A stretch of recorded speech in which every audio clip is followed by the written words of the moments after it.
All right, so my name is Aaron, And my name is Christian.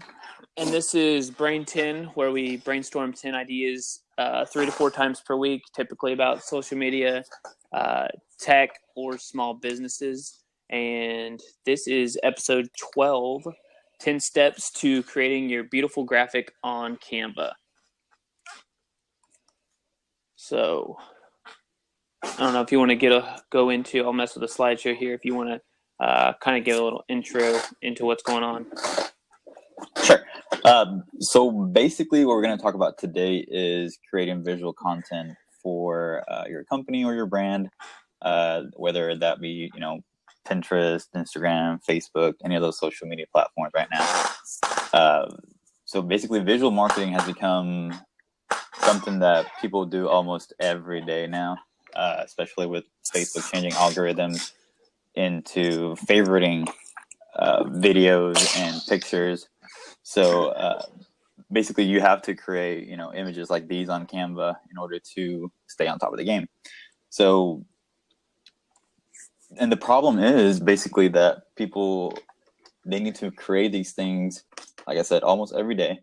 And you need a program that's fast, it's good, it's easy to do, and that's where Canva comes in. So Canva, it's a canva.com, and it's a tool that you can use. It's fast, it's easy, it provides a whole bunch of free content as far as graphics, illustrations, background images, fonts, text.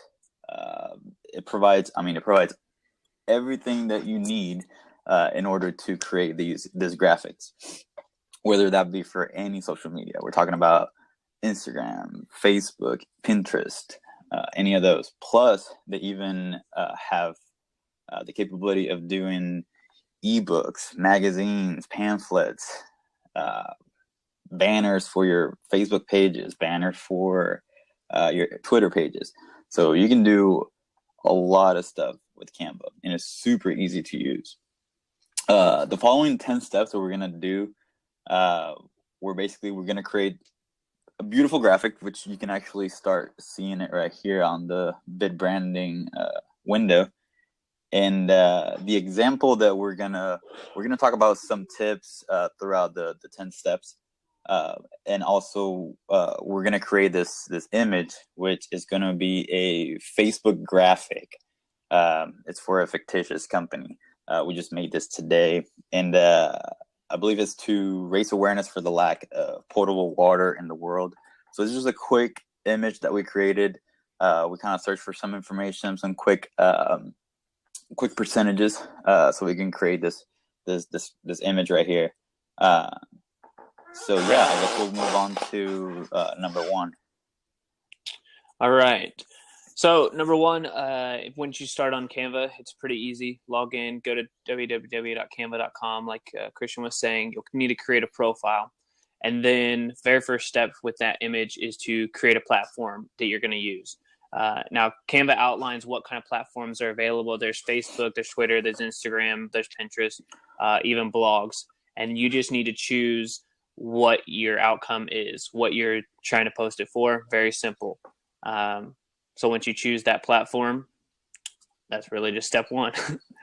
Okay. And then step two is the layout. So with Canva, you have the options to do either a free or paid option with the layout. You can choose ones that are preloaded, or I think the prices for their paid versions are like $1. But it does start you off with a blank canvas, and that's what we're going to use today, is starting off with a blank canvas and creating something more of our own. Now, if you are not used to creating something from scratch, the graphics that they create that are already set up, they're very easy to use, and they're already appealing to the eye. So you could easily walk in there, take that graphic, and go with it. But so many people know about Canva, or they're starting to know about Canva. You want to set yourself apart a little bit. So starting on a blank canvas, we'll show you how to make images like, it looks like you've made them off of Photoshop or something more sophisticated, and it has the ability to do that. So I think that moves us on to number 3, Christian. Okay. I first want to say sorry for Aaron's chair. It's really, really squeaky. It is really loud. Anyways, number 3. So if you can see up here on the bib branding window, you can see we've already started. Basically, what we wanted to do is split the image. So 3/4 of the image is going to be a background image, and then the bottom 1/4 is going to be a solid background color. Right. So that's what we did here. And the first thing that I did whenever we're designing this, was to search. So whenever you create and you pick what platform you want to use, so we chose Facebook post, and we chose to do the blank canvas.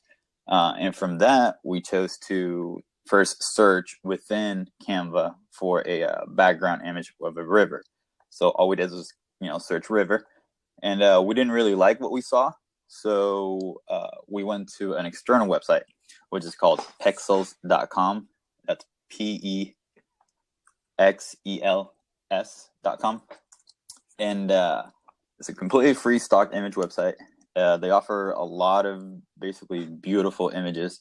Again, I just searched river, and that's the image that we got. We liked it, so that's what we went with. And then the next thing is, after you download it from Pexels, you basically go to the Uploads tab on Canva. And on the Uploads tab, you can upload any kind of graphic. So you don't necessarily have to pay the dollar for each graphic. You can have your own graphics or go to external websites like pexels.com and upload your own graphics. So it's pretty simple to use. And then the background image on the bottom, that it's under Canva. You just go to background images and you'll be able to see a whole bunch of free images.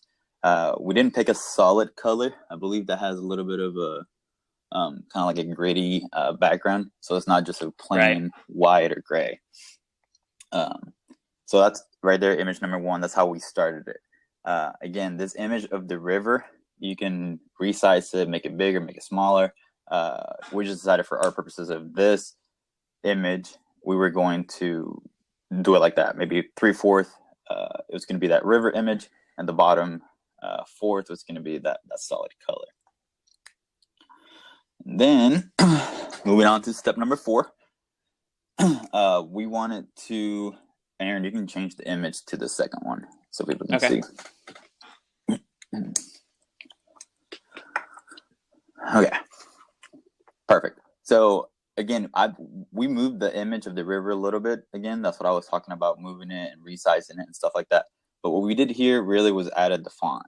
So again, Canva offers you a lot of options to basically, they already have presets of fonts that work well together. So we basically chose, for the global water crisis, we chose the font called Sifonn. And then for the what we can do today title, we use the font name Arvo.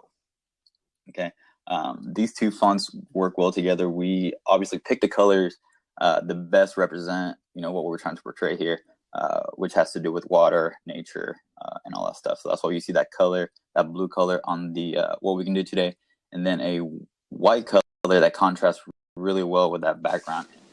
And then again, we're gonna. Okay, we're gonna do a little tweaks and stuff as we go through this. So even though you can't really see very well that blue is gonna change a little bit, I believe, in the next image, but we're not gonna show that yet. And again, the important part here on step number 4 is choosing fonts that work well together. You wanna, and it's not just the fonts that will work well together, is the colors that you use for these fonts. So you don't want to throw in a whole bunch of colors. You want to stick maybe one or two colors, and then again 1 or 2 fonts. Don't go crazy with the fonts. Just a quick tip on step number 4. Right here we have 1, 2, 3. We have 4 different elements besides the background images. So we have the little triangle pyramids on top. We have the global water crisis title. And we have a little line where it looks like 2 parentheses at the end. and then we have the other title. So if you want to grab all these, you can move them separately on Canva by clicking on each of those. And you can also, if you like how they look right now, you can just click on the outside of, or on top of the pyramids actually, little triangles, and just click and just drag down. You can select all those as like a bundle, and then you'll be able to move them as a group. So this is just like a little quick tip.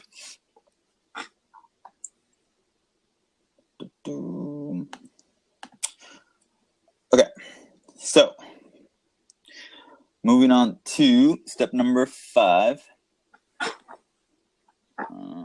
Let's see. Okay, so you can show the image number 3. All right. There we go. Okay, perfect. So basically what we did here is we chose the background image again, the river image, and we cropped it out. So what we did is we chose a section of it that would work really good with that text. So right now it's kind of hard to see, but like once you have this image in your face in your computer on Facebook, it's a lot better to see. Right now it's a little bit pixelated, but we changed the color of the blue a little bit so it will contrast a little bit better with the rocks. And we moved everything a little bit up. So you can still see the river in the back, but you get a lot of more of those darker tones. So it makes a little bit more better contrast with the font. Again, all this stuff that we applied to the river image, you can do when you click on the image, and you're able to do use a filter on those images. So when you use a filter, they already have preset filters, kind of what Instagram does with all their filters. And you can also tweak all these filters as far as like brightness, contrast, saturation, exposure, and all that stuff. So we're still on step number 5. Okay, and then the other thing you can do is, and we didn't do on this particular image, is you can add a little bit of blur to those backgrounds. A lot of people do that, just add a little bit of blur, and that helps with the text. You'll be able to see the text a little bit better. And then another tip is, if you move something by mistake, you can always use the undo button at the very top on Canva, or you can use Ctrl+Z if you're using a Windows computer, or Command+Z if you're using a Mac computer.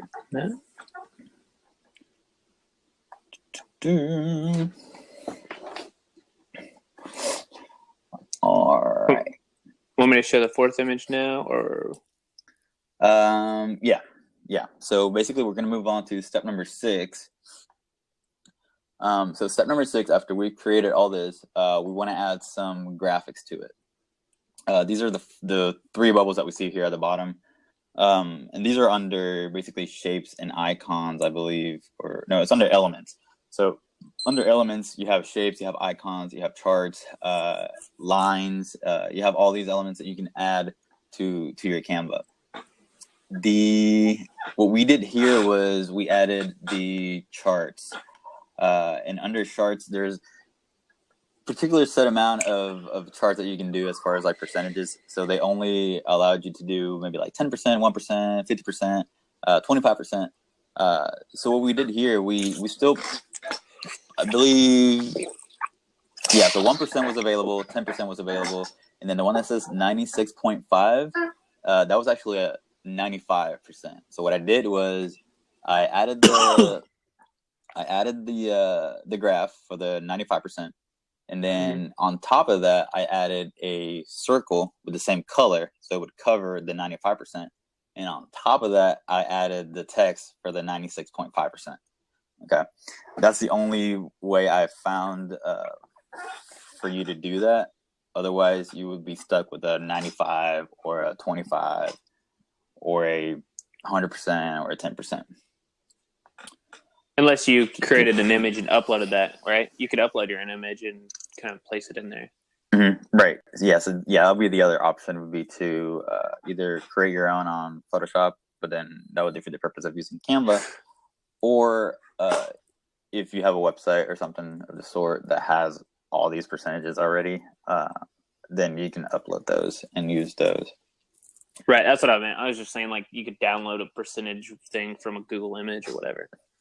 Yeah. The cool thing about all the graphics, clip art, graphs that Canva has is that you can pick and choose what colors you want to change.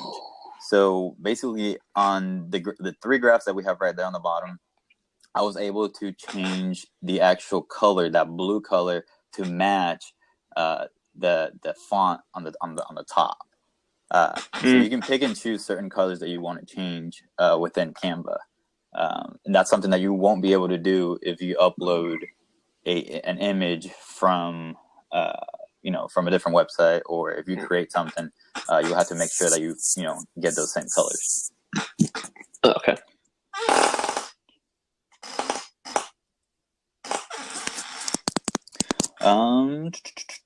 Okay, so that was number 6. Step number 6, and then step number 7, Aaron.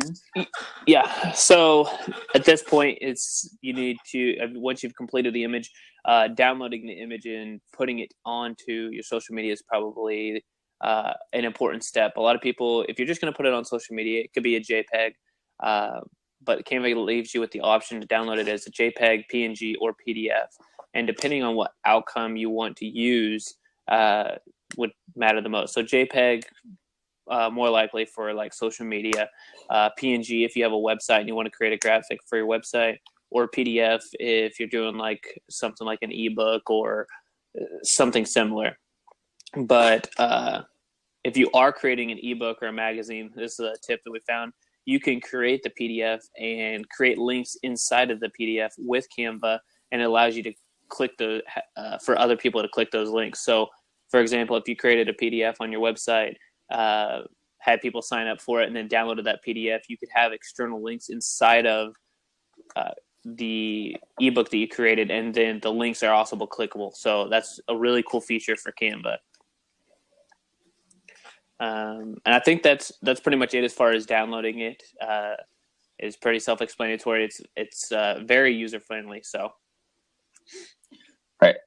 So that was basically step number 7. Yeah. That's what we have so far for creating an image. I'm just going to recap real quick. So step number 1, you want to choose your platform, what exactly you want to do.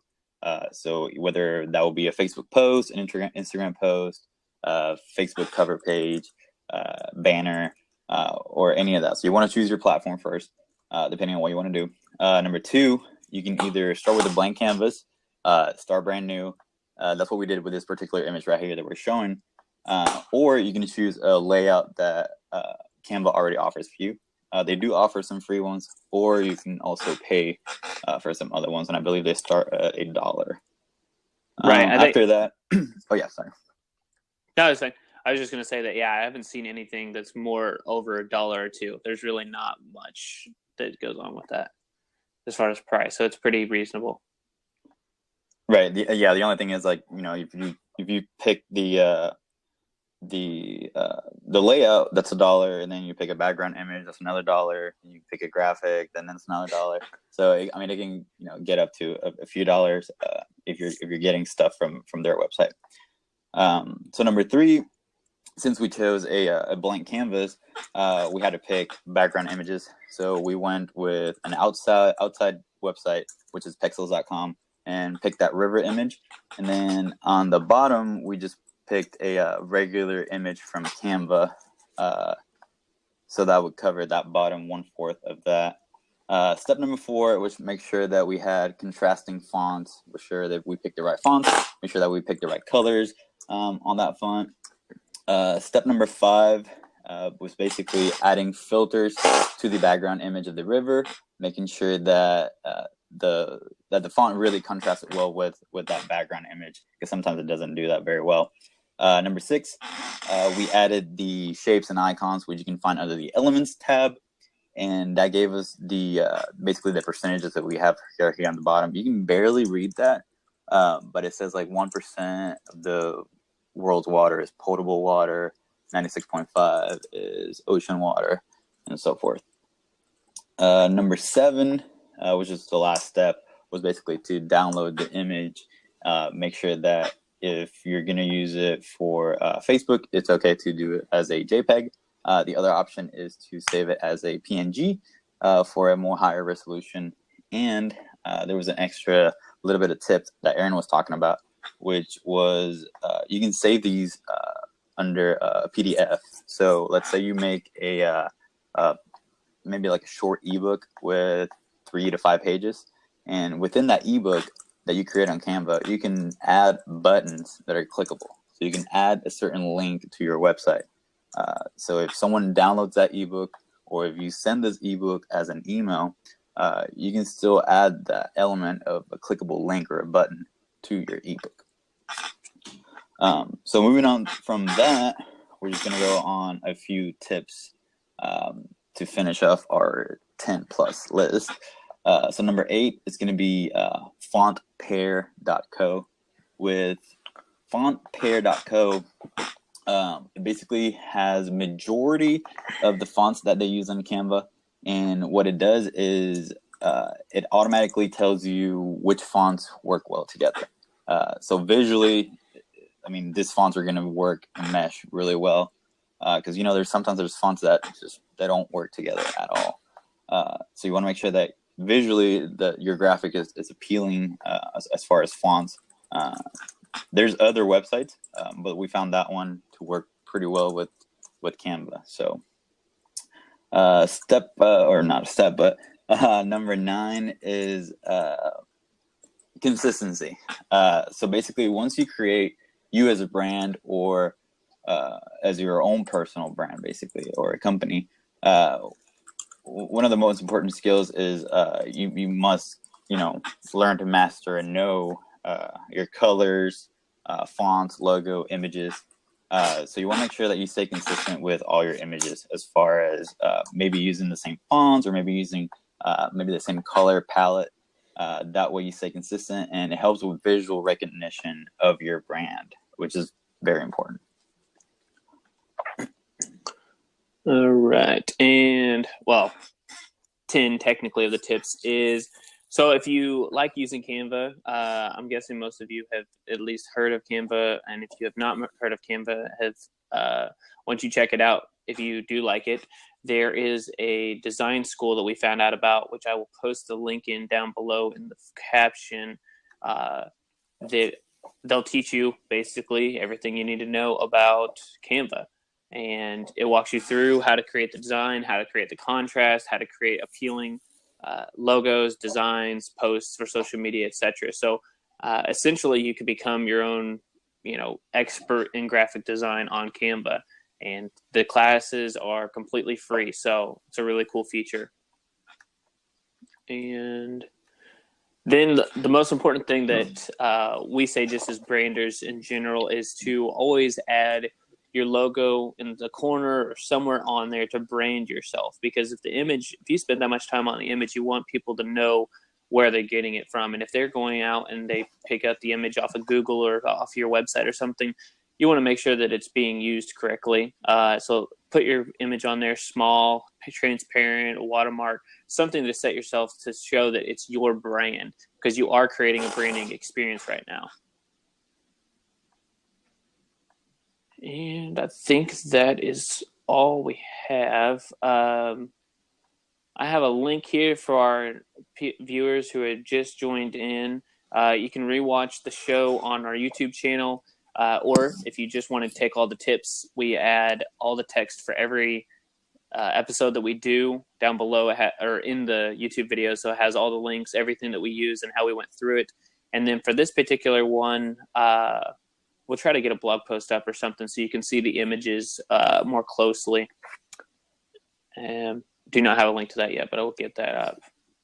And then, like I said, we really need 100 subscribers on YouTube, so if you would go and subscribe, just so we can change our URL from being something really crazy long like you see down there, so we can actually do the YouTube /bit branding instead of a bunch of characters.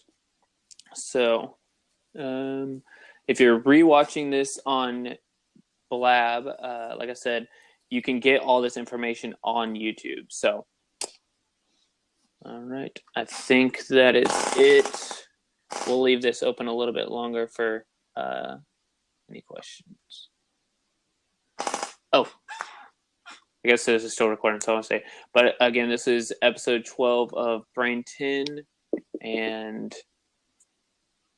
episode 12 of Brain 10. Cool. Where we do brainstorming on small business, social media, and tech 3 to 4 times per week.